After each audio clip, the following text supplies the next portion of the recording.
সালাম স্টিল ভোটের গাড়ি নিয়ে চাঁপাইনবাবগঞ্জ রিটার্নিং কর্মকর্তার কার্যালয়ের সামনে আছেন প্রতিনিধি নাসিম মাহমুদ। তিনি জানাচ্ছেন সেখানকার ভোটের হালচাল। সালাম স্টিল ভোটের গাড়ি নিয়ে এখন আমি আছি চাঁপাইনবাবগঞ্জের রিটার্নিং কর্মকর্তা ও জেলা প্রশাসকের কার্যালয়ের সামনে।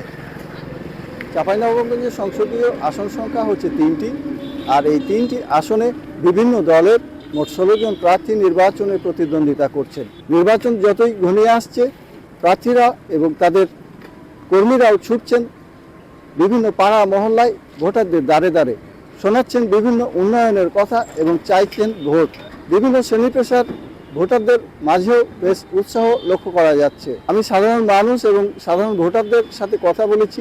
শুধু প্রতীক দেখে নয়, সুখে দুঃখে পাশে থাকবে এবং যার দ্বারা এলাকার উন্নয়ন হবে এমন প্রার্থীকেই বেছে নিতে চান তারা।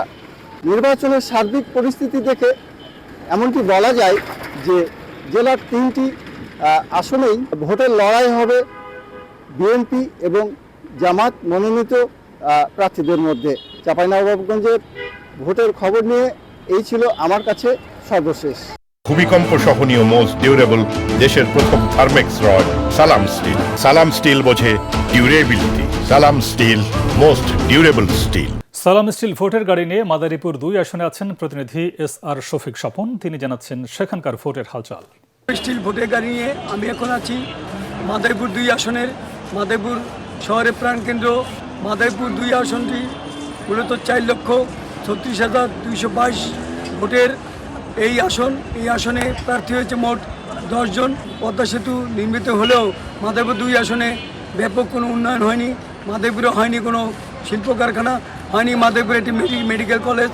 মাদারীপুরের সাধারণ ভোটারদের কাছে আমি যতটুকু জানতে পেরেছি, তারা চাচ্ছেন যেই প্রার্থী আগামী জাতীয় সংসদ নির্বাচনে নির্বাচিত হবেন এবং নির্বাচিত হয়ে মাদারীপুরে বেকার সমস্যার সমাধানে একটি শিল্প কারখানা গড়ে তুলবেন এবং মাদারীপুরে একটি পূর্ণাঙ্গ মেডিকেল কলেজ চালু করবেন, তারা সেরকম সেই প্রার্থীকেই তারা ভোট দেবেন এবং তারা সেইভাবেই তারা তরুণ ভোটাররা সেইভাবে চিন্তাভাবনা করছেন।